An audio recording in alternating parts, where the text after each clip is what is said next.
قل هل يستوي الذين يعلمون والذين لا يعلمون إنما يتذكر أولو الألباب.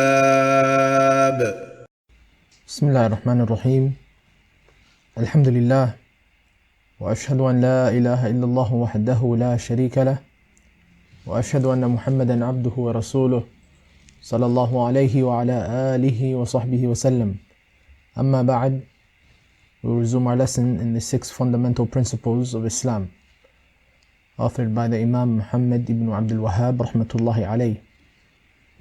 And we are still in the third principle, where the author rahimahullah, he mentions that from the completion of unity is to hear and to obey whosoever has been put over us.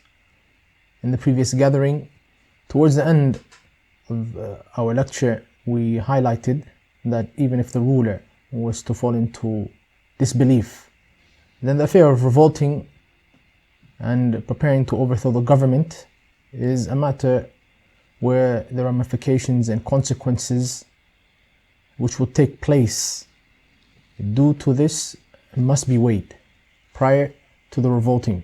And Al-Alamatu Al-Albani rahimahullah, in explanation of the hadith and shedding clarity on the stern prohibition of al-khuruj against the rulers, the Prophet ﷺ mentioned in the hadith, لا ما أقاموا فيكم الصلاة, no, as long as they establish the prayer among you.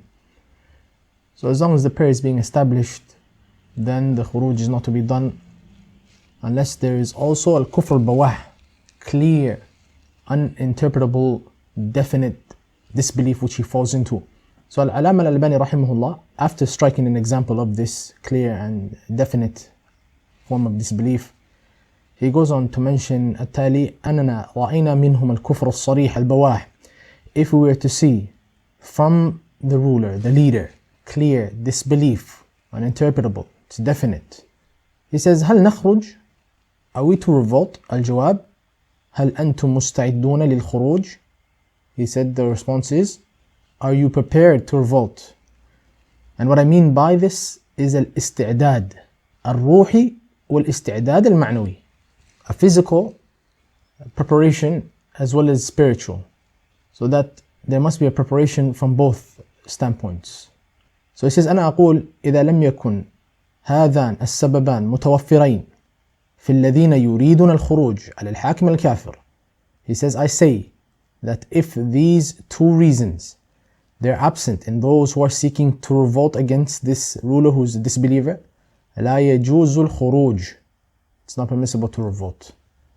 والسفك, and the spilling of blood, حفظا, he says preserving what? الدماء, the blood. وحذرا من الوقوع في سفك الدماء بين المسلمين أنفسهم, and to preserve the spilling of blood among the Muslims themselves. And this can be found in the Silsila Al-Huda wal-Nur, tape number 782. Also, Al-Allamatul Wadi'i rahimahullah, in a response to a question which was posed to him about the clear disbelief that necessitates revolting against the ruler, he goes on to mention in his response rahimahullah, ثم بعد هذا لو حصل هذا في قول الأخ السائل يكون ملزما للخروج. After discussing that which is considered clear disbelief, he said, if this was to occur, as is mentioned in the statement of our brother, the questioner, does this necessitate that we will revolt? He says, يكون ملزما للخروج إذا كان المسلمون لهم القدرة. This will oblige and necessitate revolting if the Muslims, they have the capability of doing so. ويأمنون من سفك الدماء, and they will be saved from the spilling of blood. However, إذا كانوا يخشون من إثارة فتنة أو ليست لهم القدرة فلا يكون الخروج واجبا. However, if they fear that they will occur from this, it will ignite a fitna, or they do not have the capability of doing so, then this khuruj will not be an obligation upon them. بل ربما كان الخروج غير جائز. Rather, this revolting can actually be impermissible. إذا كان سببا لإبادة المسلمين, if this leads to the massacre of Muslims. So look how the scholars of Sunnah, they seek to preserve the blood of the Muslims. And this is also the stance of Al-Allamah Ibn Baz, Al-Allamah Uthaymin rahimahullah, and many other scholars of the Sunnah who have explained this matter in clarity. The ramifications must be looked at even if he was to fall into that clear disbelief, so as to preserve the lives and not lead to that which is of greater evil, as we took in the previous lesson from the speech of Ibn Qayyim rahmatullahi alayh. Now coming back to the speech of the author, he says rahimahullah ta'ala, فَبَيَّنَ اللَّهُ هَذَا بَيَانًا شَافِيًا كَافِيًا بِوُجُوهٍ مِّنْ أَنْوَاعِ الْبَيَانِ شَرْعًا وَقَدْرًا. And Allah subhanahu wa ta'ala, He has clarified this matter from several standpoints, clearly, conclusively and sufficiently, in various types of explanation, both legislatively and through the divine decree, qadran.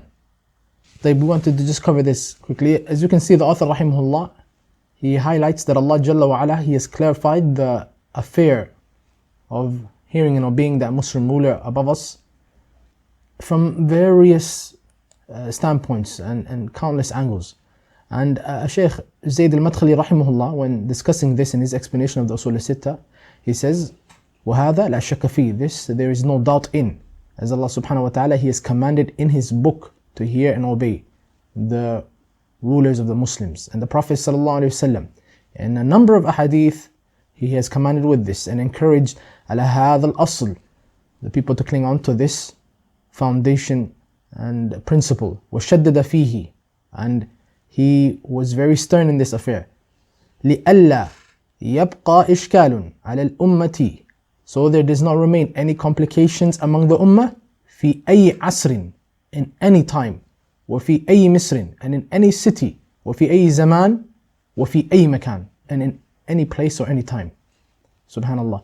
The matter was made so clear so that any Muslim who was to look at this affair, wheresoever he may be in the world, then it would be clear to him bi'idhnillahi subhanahu wa ta'ala.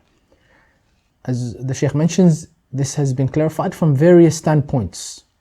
At times we have that Allah subhanahu wa ta'ala, He has commanded explicitly, يَا أَيُّهَا الَّذِينَ آمَنُوا أَطِيعُوا اللَّهَ وَأَطِيعُوا الرَّسُولَ وَأُولِي الْأَمْرِ مِنْكُمْ. This is a clear commandment. وَأُولِي الْأَمْرِ مِنْكُمْ. Be obedient to them. This has been mentioned several times now, that the obedience is only in that which is obedience to Allah subhanahu wa ta'ala. As for the disobedience of Allah, then they are not to be obeyed in this. So at times we have an explicit commandment. At times we are being told by the Prophet sallallahu alaihi wasallam that there will be to come rulers who are oppressive, those who will go beyond bounds. And there's a narration which Al-Bukhari rahimahullah reports on the authority of Abdullah ibn Umar radiallahu anhu, when the people of Medina, they retracted their pledge to Yazid ibn Muawiyah. Ibn Umar radiallahu anhu, he gathered some of his relatives and his children. فقال إني سمعت النبي صلى الله عليه وسلم يقول ينسب لكل غادر لواء يوم القيامة. Every treacherous person, he will have a sign by which he is recognized on the Day of Judgment. وإنا قد بايعنا هذا الرجل, and we have pledged to this man, meaning Yazid, على بيع الله ورسوله صلى الله عليه وسلم, upon the pledge of Allah subhanahu wa ta'ala and His Messenger. And I do not know غدرا أعظم من أن يبايع رجل على بيع الله ورسوله ثم ينسب له القتال. And he said, I do not know of any treachery which is greater than a man that you have pledged yourself to upon the pledge of Allah and His Messenger. Then you stand up to fight against him again. وإني لا أعلم أحدا منكم خلعه ولا تابع في هذا الأمر إلا كانت الفصيل بيني وبينه. And should I know of anyone from amongst you who removes his pledge to him and he joins this matter, and this revolution which is occurring, anyone who removes his pledge, retracts it and joins it, this is the end between us. Look how the Salaf were. Obedience. Even though there was that which occurred from sin and transgression, which is mentioned on the part of Yazid, as Imam Ahmed rahimahullah, his stance which is attributed to him with regard to Yazid is لا نحبه ولا نسبه. We do not love him nor do we curse him. His affairs to Allah subhanahu wa ta'ala. But look at Ibn Umar radiallahu anhu, even with what was occurring during his time from oppositions, he still did not remove the pledge. Radiallahu anhu wa arda. And at times, from the various standpoints of clarification is a commandment with patience, as we mentioned. The Prophet ﷺ telling his companions, وَاصْبِرُوا حَتَّى تَلْقَوْنِ عَلَى الْحَوْضِ, be patient until we meet the pond which will be there on the day of judgment. At times we're being told the one who opposes or he removes his pledge, then he has left the jama'ah. He has left the large body of Muslims and he dies at death of Jahiliyyah, which we discussed. Another hadith, we're being told, don't ask about the one who does this. And showing the gravity of the sin. Don't even ask about the one who removes his pledge from the ruler. Fadal ibn Ubayd radiallahu anhu, he reports, as is found in the Musnad of Imam Ahmad, and was authenticated by Al-Wadi'i fi Sahih al-Musnad, the Prophet ﷺ said, 3 people, لا تسأل عنهم. Don't ask about them. 3 categories of people. رجل فارق الجماعة وعصى إمامه. A man who removed himself from the large body of Muslims and was disobedient to the ruler, his leader. ومات عاصيا, and he dies sinful. وأمه أو عبد أبق, or female or male slave who escaped their master and ran away from him, and he died in that state. وامرأة غاب عنها زوجها قد كفاها مؤنة الدنيا فتبرجت بعده, and a woman who her husband gave her from the provisions that which was enough for her and sufficed her, and after he left she came out exposing her beauty. Wallahu musta'an. And this statement of the Prophet ﷺ is the shurrah, they have clarified, those who have explained the hadith, لا تسأل عنهم, do not ask about them, showing the gravity of the matter. And at times we're being told the person who comes after your affair is united and you have pledged and he wishes to cause disunity amongst you, فَضْرِبْ عُنُقَ الْآخَرِ, strike the neck of this second individual. As is found in the hadith of Abdullah ibn Amr fi Sahih Muslim. The one who pledges to his imam, the ruler of the Muslims, the ruler of the country or the region. That's what is intended by the imam here, not the imam of the sect or the faction that the person he is following, as there is no bay'ah fil hadar, as the ulama clarified. There is no pledge when a people are together in residence. The pledge is for the ruler of the Muslims. There is also al-imama fi safar, when a person, he's a traveler among a group, then they select one who will be a leader among them. But you have many of these different tawa'if. This is our Amir, and this is the one who will pledge to, which are from the innovations. So the one who pledges himself, he pledges to his Imam, his ruler and leader, and he gives him his hand. وَثَمَرَةَ قَلْبِهِ, and the sincerity of his heart, as he explained, يعني ثمرة قلبه معناه إخلاصه وخالص أهده, and a pure, sincere pledge from his heart. فَلْيُطِعْهُ إِنِ اسْتَطَاعَ, let him obey him as long as he's able. فَإِنْ جَاءَ آخَرْ يُنَازِعُهُ, and if another man comes wishing to contend with him, فَضْرِبُوا عُنُقَ الْآخَرِ, strike the neck of the second individual. Like, these are examples of the various ways that this affair has been clarified. Subhanallah. The Shaykh rahimahullah also mentions qadran, as what we've mentioned now are examples from the legislative standpoint. Quran and Sunnah that clarify this. And he also says qadran, through the divine decree. So how does the divine decree also explain and clarify to us the impermissibility of this? Shaykh al-Burjis rahimahullah comments, فإن الشارع الحكيم لفت أنظار المسلمين على الواقع الذي يشاهده الناس ويدركونه محسوسا. Allah Azza wa Jal, He has drawn the attention of the Muslims to the reality of that which they see and that which they witness and they are able to sense. وهو أن كل مجتمع يتم الخروج فيه على أهل الإمارة, that every society, every people who revolt against their ruler, ووالي الأمر فإنه تحل به من النكبات ما لا تخفى على أحد من الناس. For indeed, the people who do this, there occurs among them from atrocities, from calamities, that which is not hidden from anyone. فالخروج على الحاكم فيه الكثير من المصائب. For indeed, revolting against the ruler, there are many calamities which occur from it, from death, هتك الأعراض, people's honors, and واستباحة الأموال, wealth being taken unjustly, and the wealth of the people, burglaries and robberies and the likes of it, and hatk al-a'rad. The honor of the people that he's intending here is what occurs from rape and the likes of this. How much oppression occurs from it. والله المستعان. وهذا لمن تأمل التاريخ الماضي والحالي فإنه سيراه من سنن الله الكونية. And this is for the one who contemplates over the historical events, past and present. And indeed he will see this to be from that which Allah subhanahu wa ta'ala has decreed to occur. So this is Allah Azza wa Jal explaining this through the qadr. And some of the ulama have mentioned the person who does not learn through the shara', من لم يتعلم بالشرع علمه القدر. He will be taught through the qadr. When they pick up their arms and they go forward, then they will also be taught the lesson that occurred to those who came before. Continuing, the author then says, ثم صار هذا الأصل لا يعرف عند أكثر من يدعي العلم فكيف العمل به. Then it occurred that this principle, hearing and obeying those who have been put over us, it has become unknown to many of those who claim to have knowledge. So how could this then be acted upon? And the Shaykh is drawing our attention to the waqi' and the reality. Sadly, this is the case, that many of the people, they have opposed the methodology of Ahl Sunnati wal Jama'ah when it comes to this asl. So you find them calling to revolution, drawing attention to the mistakes of the wula, not giving consideration to these texts, even though they are so clear. They are very clear. They are self-explanatory at times. And this is as Allah Jalla wa Ala, He mentions, وَإِنَّ كَثِيرًا مِنَ النَّاسِ عَنْ آيَاتِنَا لَغَافِلُونَ. And many of the people, they are heedless to our signs.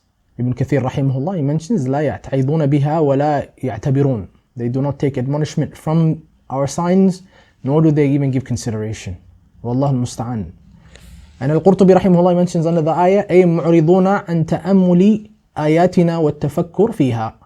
They turn away from contemplating over our ayat and thinking about them. So the matter is of clarity. لمن أراد الله عز وجل له خير. For the one who Allah subhanahu wa ta'ala, He wants good for them. They were to only return back to themselves, cling on to the understanding of the Salaf al-Salih, the pious predecessors, from the Sahaba and those who follow them in goodness. They would find all khair in this worldly life and the hereafter, بِإِذْنِ الْمَوْلَى subhanahu wa ta'ala. But you find many of the different tawa'if and sects and factions that have opposed them, they don't mention this asl. This asl of as-sam' wa ta'ah, they turn away from it. Rather, you find their asl being al-khuruj. We have to oppose them, we have to revolt, we have to overthrow the rulers. It's from the usul of the Mu'tazila even. Al-amr bil-ma'ruf wa nahy anil munkar. And this is known among the Khawarij and the Mu'tazila of old and of our current era. Wallahu musta'an. And you find from among them those who mention the mistakes publicly and on the pulpits, on the day of Jumu'ah, their sermons, drawing attention to the mistakes which are happening. And this only incites more problems. It doesn't rectify anything. It will not rectify anything from doing this action. And this is known to be the method of Al-Khawarij Al-Qa'diyah. The Khawarij who may not physically take part in the battle, but they incite others.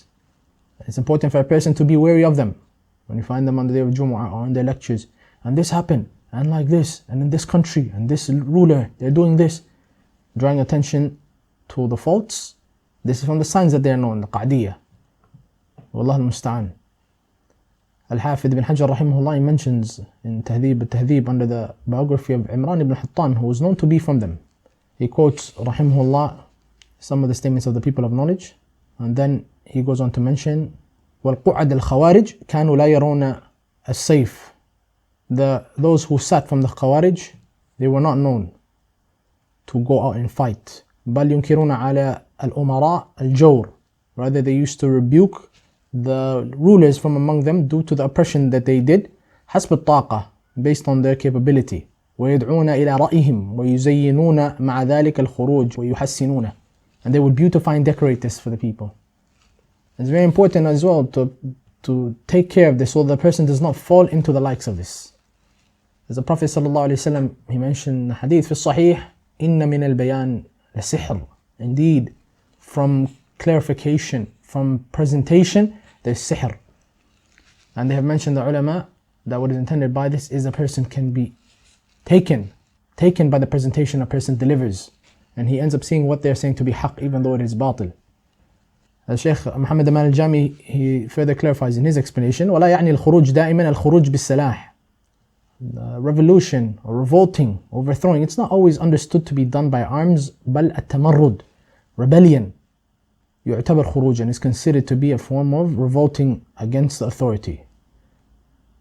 Revolting against the commandments, it is considered to be from revolting. هذا ما يجهله كثير من المنتسبين للعلم. This is what is misunderstood by many of those who ascribe themselves to knowledge. So it is an obligation, he says, going on, and for us to understand the nusus, the text, بمفهوم السلف الصالح, in the manner that the Salaf al-Salih they understood. And this is what will give us safety, in reality. It will give us safety. And the reality of the matter is that many of these usul which are opposed by the different factions from among the Muslims, they have reasons. From these reasons is the following of desires. Following of desires is from the reasons that many mukhalafat, oppositions happen to the sharia of Allah subhanahu wa ta'ala. So the person, he sees the haqq and he leaves the haqq. Allah Azza wa Jal tells us in the Noble Quran, speaking to his Prophet Dawood, Ya Dawood, inna ja'alnaka khalifatan fil ard. O Dawood, we have made you a leader.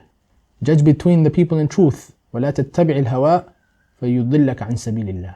And do not follow your desire, as it will take you away from the path of Allah. إِنَّ الَّذِينَ يَضِلُّونَ عَنْ سَبِيلِ اللَّهِ لَهُمْ عَذَابٌ شَدِيدٌ بِمَا نَسُوا يَوْمَ الْحِسَابِ.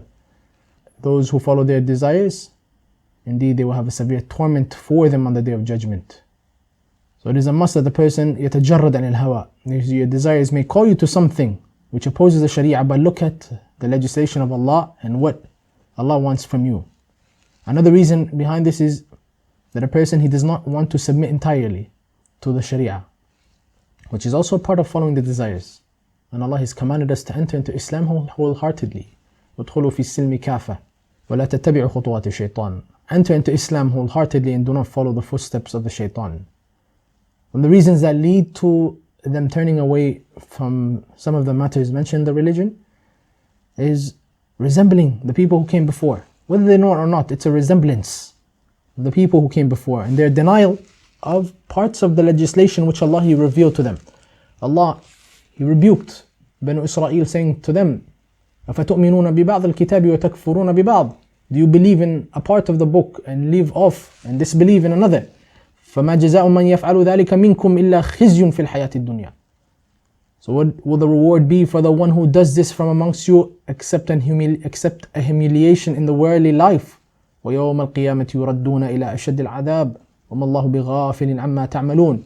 And on the day of judgment, they will be returned to a humiliating, severe punishment, and Allah, He is not unaware of that which you do. From the reasons that lead to them turning away from this asl and the likes of these usul, these fundamental principles in the religion of Islam, is ignorance. It's from the greatest reasons. We find Shaykh Zayd al-Madkhali rahimahullah saying, ثم بين الشيخ رحمه الله أن هذا الأصل قد صار لا يعرف عند كثير من الناس وهؤلاء الذين فقدوا معرفة هذا الأصل. They are the ones who lost. They have forsaken this principle. Many of those who turned away, many of those who do not know, they are from those who have turned away and forsaken this asl. أعني طاعة ولي أمر المسلمين في المعروف. Being obedient, meaning in other words, being obedient to the ruler of the Muslims. And he clarifies saying, السبب في ذلك, the reason behind this is جهلهم للنصوص الكتاب والسنة. Their ignorance of the text of the Kitab and the Sunnah. والسبب في ذلك سوء المقاصد والنوايا. Another reason, سوء المقاصد والنوايا. They have evil intents and agendas. فلا يخرج عن هذا الأصل إلا من تشبث بأصل باطل. So no one will leave this fundamental principle except that they are clinging on to a principle of falsehood, الذي تشبه به الخوارج, which was also held and viewed by the Khawarij. Wallahu al-musta'an. If the matter is like this, that the people who are claiming for themselves knowledge have turned away from this asl, فكيف العمل? It's a rhetorical question. How is it to be acted upon? As you have the awam, the common folk, the larger body of Muslims who are uneducated following their leaders. And those who guide them to this path of deviation, then they will be held responsible. ليحملوا أوزارهم كاملة يوم القيامة ومن أوزار الذين يضلونهم بغير علم. They will bear their sin entirely, as well as the sin of those who they misguided without knowledge. We ask Allah Azza wa Jal to say for safety from deviating from the Sunnah of Rasulullah sallallahu alaihi wasallam and following our desires. Inshallah, we will conclude with this, and in the coming gathering we will enter the fourth principle. Walhamdulillahi Rabbil Alameen.